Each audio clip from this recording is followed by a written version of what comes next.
Loh, main deh, Pak. Halo bolo-bolo, ya apa kabare? Apakah harimu kali ini sudah diawali dengan mendengar suara lato-lato?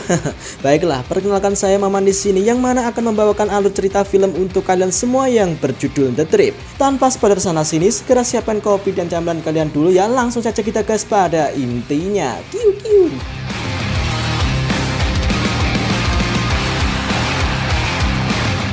Du ikke er noe annet enn en løgnaktig hore. Nemlig sett alle de meldingene du har sendt til Daniel. Skal ha barn med din avdødes. Di awal film, kita diperlihatkan dengan adanya proses syuting sinetron Azab Dalam Ranjang yang disutradari oleh seorang pria Palin alias pala licin yang bernama Lars. Setelah proses syuting di hari itu telah selesai, ia kemudian menemui salah satu pemainnya yang bernama Carlotte untuk mengobrol santuy. Di situ Lars mengatakan jika selama libur syuting, ia bersama istrinya yang bernama Lisa akan berlibur akhir pekan untuk pergi mendaki ke sebuah gunung. Lalu ketika perjalanan pulang, terlebih dahulu Lars mampir ke panti jompo untuk mengunjungi ayahnya yang bernama Michael. Di situ Lars meminta izin untuk menggunakan villa milik ayahnya itu selama liburan akhir pekan bersama si Lisa nantinya. Namun si Michael merasa geram kepada Lars karena ia merasa jika anaknya itu adalah seorang pria payah yang menjadi sutradara amatir saja. Vet du hva, det er det som er problemet med hele denne generasjonen din, vet du, faen meg. Det er ikke noe man blir født til det, mannfolk. Setelah itu, Lars mampir ke toko perkakas UD Sumber Bangunan untuk membeli beberapa peralatan yang akan ia siapkan untuk dibawa ketika liburan nantinya, seperti palu, tali, dan gergaji. Entah buat apaan, apakah ia nyambi jadi kuli apa gimana entahlah. Singkat cerita, tibalah hari di mana ia akan berangkat berlibur bersama istrinya. Saat Lars menjemput si Lisa di suatu tempat, ia diam-diam menyembunyikan alat-alat yang ia beli kemarin di bawah bagasi mobil agar Lisa tak mengetahuinya. Lalu mereka berdua itu pun cus mangkat liburan.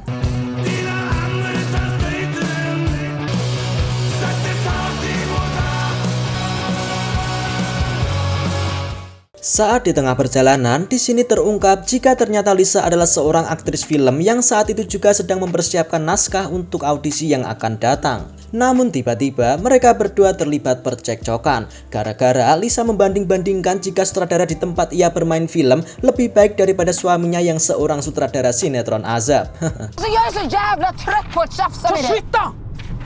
Du är en fantastisk regissör. Setelah beberapa waktu kemudian, akhirnya mereka itu pun tiba di villa yang akan mereka tempati selama liburan. Namun saat hendak membuka pintu, alat keamanan pintu otomatis yang terpasang itu pun telah rusak. Akan tetapi untungnya Lars membawa kunci cadangan yang berupa kunci manual. Begitu masuk ke dalam villa, mereka berdua langsung beres-beres dan bersih-bersih di seluruh ruangan. Setelah itu, Lars memotong rumput di halaman dan memeriksa ruangan bawah tanah yang digunakan sebagai gudang. Kemudian ia membuka lemari yang di dalamnya terdapat beberapa senapan milik ayahnya itu.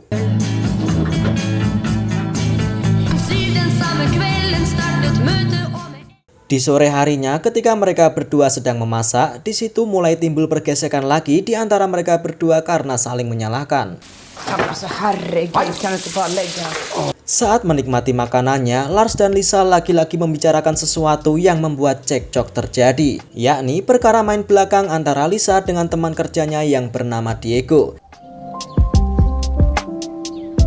Keesokan harinya, Lars mengumpulkan bebatuan yang ia masukkan ke dalam tas mudik. Tanpa diketahui olehnya, dari kejauhan Lisa memperhatikan aktivitas suaminya itu yang mulai ia rasa curigai. Setelah sekiranya batu-batu itu cukup untuk dikumpulkan, Lars kemudian menaruhnya di atas kapal. Lalu ia juga mempersiapkan peralatan yang ia beli di toko Sumber Bangunan kemarin yang tampaknya akan ia gunakan untuk menghabisi nyawa istrinya itu. Ketika sudah ready, tiba-tiba Lisa memanggil Lars untuk meminta bantuan. Disitulah kesempatan Lars untuk menghabisinya. Namun yang terjadi adalah saat ini Lars disekap dan ia pun tak berkutik. Ternyata Lisa telah mengetahui niat buruk suaminya itu yang ia duga berencana ingin membunuhnya. Lisa bertanya kepada Lars buat apakah alat-alat tersebut, dan Lars berbohong jika alat itu untuk memperbaiki atap rumah.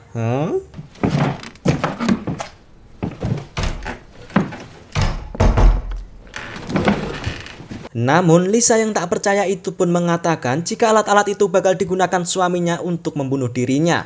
Bebatuan yang Lars kumpulkan itu Lisa duga untuk menenggelamkan jasadnya ke dalam danau agar tak ditemukan. Vad skulle du göra med sågen? Får det lik kan flyta så ska jag skära i biter. Inte ens ta en stycke rått kött. Lalu Lisa bertanya untuk apa Lars ingin membunuhnya. Lars mengatakan jika ia kecewa kepada Lisa karena telah dibohongi dan telah diselingkuhi. Namun di balik itu semua ternyata Lisa juga mempunyai rencana lain sebelumnya, yakni untuk membunuh Lars. Rencana itu telah Lisa persiapkan sebelum pergi liburan saat ini. Ia sengaja mengajak Lars berlibur untuk mendaki ke gunung agar ia lebih mudah untuk membunuhnya lalu meninggalkan jasadnya di dalam hutan. Setelah mengetahui rencana busuk masing-masing, mereka pun lagi-lagi terlibat adu bacot. Du är så jävla äcklig. Äcklig och oduglig. På en lång tur i skogen som slutar med att jag blåser skallen av. Di saat cekcok itulah tiba-tiba muncullah seorang pria di belakang Lisa. Dan tiba-tiba Vad i helvete är det du har varit där? diceritakan 5 hari sebelumnya, pria tadi adalah bernama Victor. Ternyata sebelumnya Lars telah menyiapkan rencana pembunuhan dengan mengajak Victor yang ia perintahkan sebagai eksekutor. Ya, karena kalian tahu sendiri kan jika Lars adalah seorang pria yang cupu. Di situ Victor akan diberi imbalan sejumlah uang dari dana asuransi jiwa yang akan mereka bagi berdua. Vill bara vara lite professionell. Jag har bara 12. Som att jag har ting att göra. Följelig.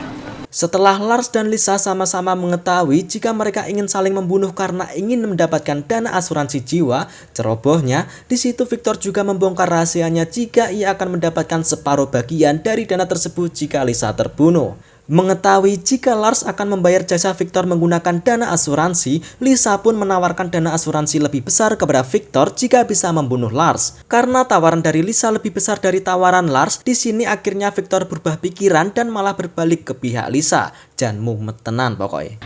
Försäkring är värd 3 miljoner. Vi får 3 miljoner, vi får alltihopa om vi skjuter dem. Habis tegang, terbitlah ribut. Situasi semakin kacau. Lars dan Victor gelut berebut senapan, sedangkan Lisa berusaha meloloskan ikatan talinya di tangannya. Namun tiba-tiba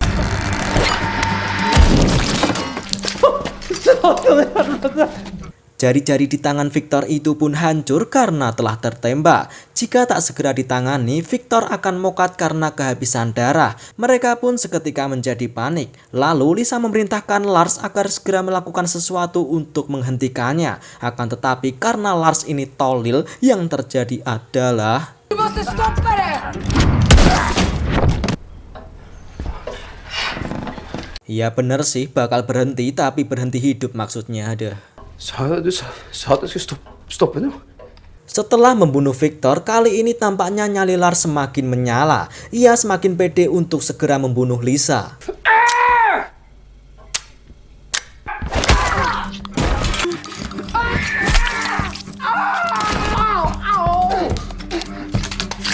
Pergelutan mereka sampai tergiring ke dalam kamar dan saling tumpang tindih. Namun secara tak sengaja, senapan itu tertembak ke arah plafon atas, lalu tiba-tiba terdengar suara teriakan dari atas.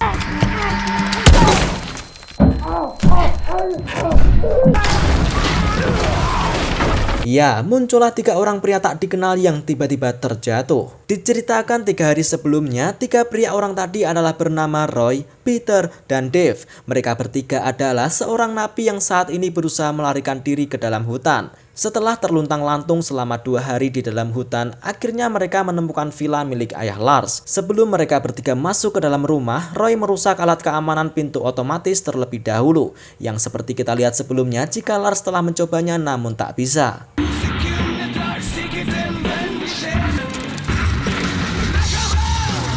Di dalam villa milik Mikkel, mereka bertiga mulai mengacak-ngacak seperti mencari makanan dan memakai pakaian milik Lars. Namun tak lama berselang, Lars dan Lisa telah sampai di villa tersebut. Mereka bertiga pun lalu mencari tempat persembunyian agar tak ketahuan. Akhirnya mereka bertiga itu pun memilih bersembunyi untuk sementara waktu di atas plafon. Di malam harinya mereka bertiga terus memantau keadaan Lars dan Lisa dari atas plafon. Namun tiba-tiba Roy merasakan sesuatu yang tak enak dalam tubuhnya, yakni ia tak bisa menahan untuk buang hajat. Dan mau tidak mau, Roy harus berdinas di atas plafon saat itu juga.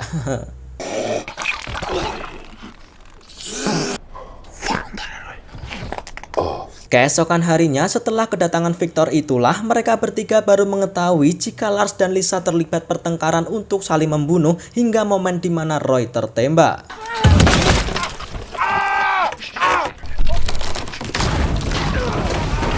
Saat ini Lars dan Lisa sedang disandra oleh Roy, Peter, dan Dave. Niat mereka berikutnya adalah memeras Lars dan Lisa untuk meminta sejumlah uang. Namun tiba-tiba karena sudah lama berada di dalam penjara, seorang Dave ini sudah tak bisa menahan syahwatnya yang sudah tak bisa terbendung. Di situ Lisa sudah pasrah dan memohon kepada Dave agar tak dinodai. Akan tetapi dugaan kita salah bolo. Begitu mengejutkannya, ternyata Dave adalah seorang predator lubang bool alias homo. Lars langsung dipaksa jendit oleh Roy dan Dave. Aduh Ustadz, lihat ini Ustadz, aduh Ustadz.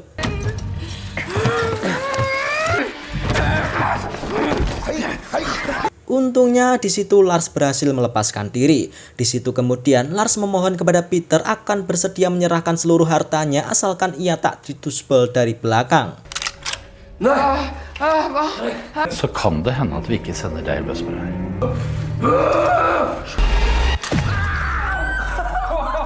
Di sini kita bisa melihat jika Lars begitu cupu dan cengeng ketika sedang terdesak.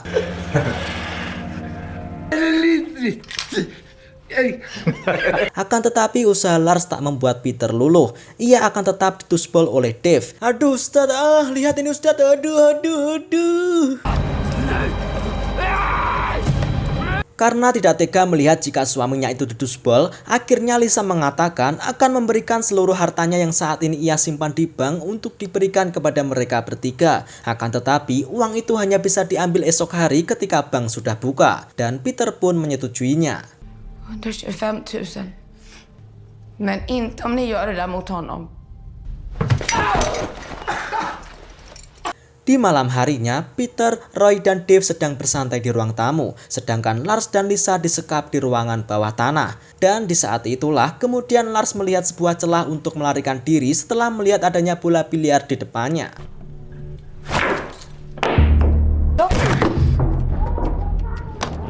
Lalu ia pun berteriak kepada 3 orang di atas untuk meminta bantuan. Lars berpura-pura ingin ke toilet untuk buang hajat.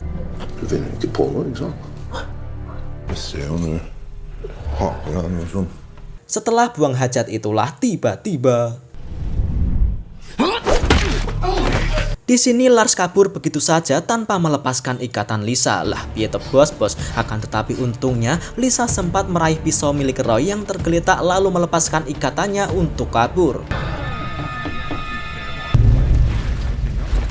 Roy! Di sisi lain, Peter yang curiga karena Roy dari tadi belum juga balik itu pun akhirnya memutuskan untuk memeriksa ke ruangan bawah tanah bersama Dave. Hva skjedde? Setelah mengetahui para sanderannya itu telah kabur, mereka bertiga itu pun berpencar untuk mencarinya karena Peter yakin jika Lars dan Lisa belum kabur terlalu jauh. Sementara itu di luar rumah, Lisa masih tampak kebingungan dan panik sedang mencari kunci mobil yang akan ia gunakan untuk kabur. Akhirnya ia pun memutuskan menyelinap masuk kembali ke dalam rumah untuk mencari kunci mobil. Ok, Roy, du tar veien. Di saat melakukan pencarian, senter yang Roy gunakan itu pun tiba-tiba mati karena kehabisan baterai. Sedangkan di dalam rumah, Lisa yang berusaha mencari kunci mobil itu pun justru malah menemukan kunci kapal. Namun sayangnya, ia harus ketahuan oleh Roy yang saat itu juga telah kembali ke dalam rumah karena ingin mengambil senter cadangan. Hadde klart det hvis det ikke hadde vært for den lommelykta. Kini Lisa tak bisa berkutik sedikit pun karena ditodong senapan oleh Roy. Namun tak lama berselang, Lisa melihat suatu pergerakan di belakang Roy yang ternyata itu adalah Lars. Di situ Lisa pun langsung menggunakan kelebihannya sebagai seorang aktris untuk mengulur waktu, yakni berakting di depan Roy. Di saat Lars sudah dekat dengan Roy, tiba-tiba Hva er det du gjør?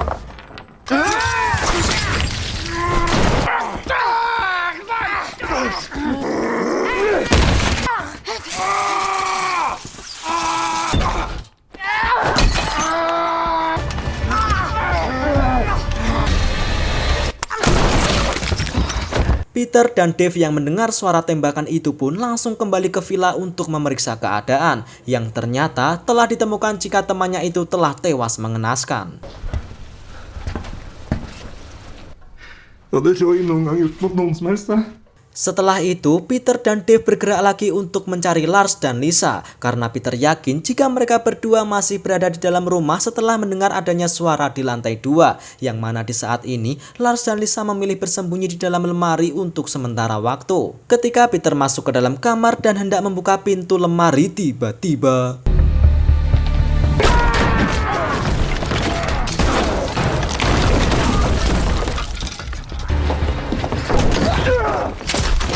ya, di situ Lars dan Lisa berhasil kabur. Namun lagi-lagi masih ada saja halangan yang mereka hadapi.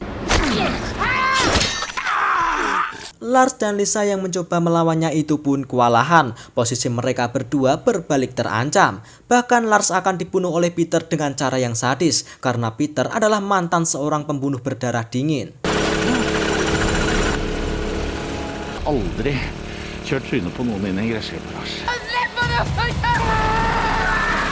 Akan tetapi saat pala pelontos Lars itu hampir hancur karena mesin pemotong rumput, tiba-tiba ada seseorang lain telah datang.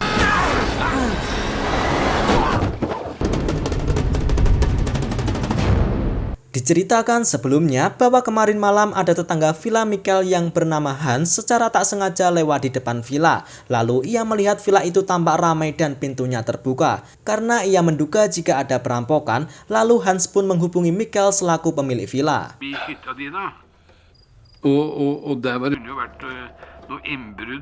Saat malam itu juga, Michael langsung persiapan OTW ke villanya meskipun sudah sepuh. Til sengs, og så kan vi ta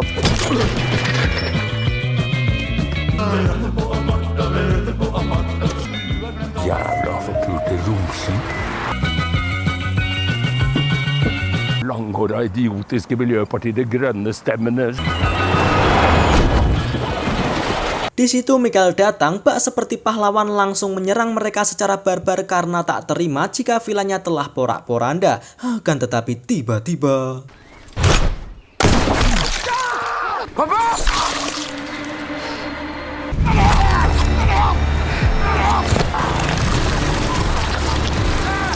di saat itulah momen yang tepat untuk Lisa mengajak Lars melarikan diri dengan menaiki mobil. Namun si Peter yang bangkit lagi itu pun masih sempat-sempatnya menembak mobil mereka dari kejauhan.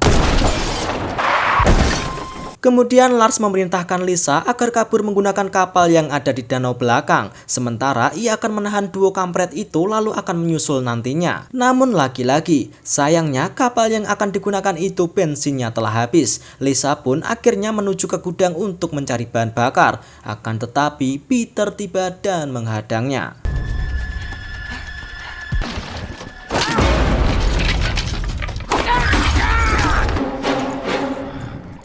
Di sisi lain, Dave kini sedang berusaha untuk mengobati luka yang ada di kakinya. Namun tiba-tiba, Lars muncul dan ingin membalaskan dendamnya dengan menembak pusaka dan buah zakar Dave.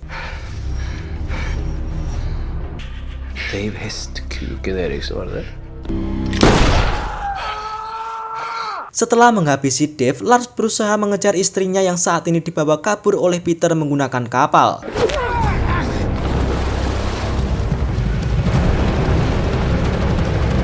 Tanpa sepengetahuan Peter, tiba-tiba Dave muncul dari belakang dan menyerangnya. Adu pukul 2 versus 1 itu pun terjadi dan tak terelakkan.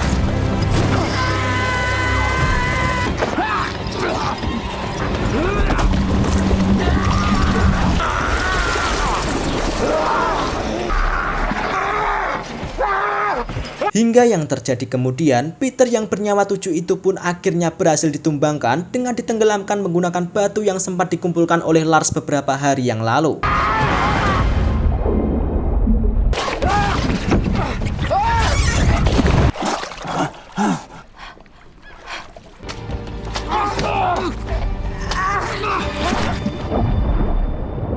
Di malam harinya, akhirnya para bala bantuan pun telah datang. Berita tentang Lars dan Lisa yang berjuang dari situasi yang mencekam itu pun kini beredar luas. Lantas kejadian ini juga telah membuat nama mereka berdua menjadi terkenal karena kisahnya. yang mana akhirnya Lars dan Lisa memanfaatkan momen itu untuk menaikkan karir mereka, yakni menjadikan kisah mereka berdua itu untuk diangkat menjadi film layar lebar yang disutradarai oleh Lars sendiri dan diperankan oleh Lisa secara langsung. Film itu sangat laris dan terjual dengan harga yang sangat mahal.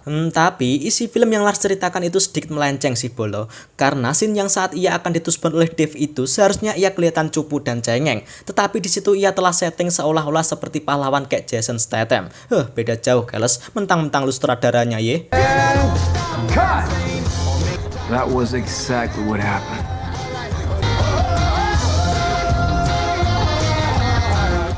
Piye bolo, masuk buka. Jadi begitu saja ya. Terima kasih yang sudah menonton video ini. Jangan lupa untuk tetap jaga kesehatan kalian ya lur. Sampai jumpa di video berikutnya.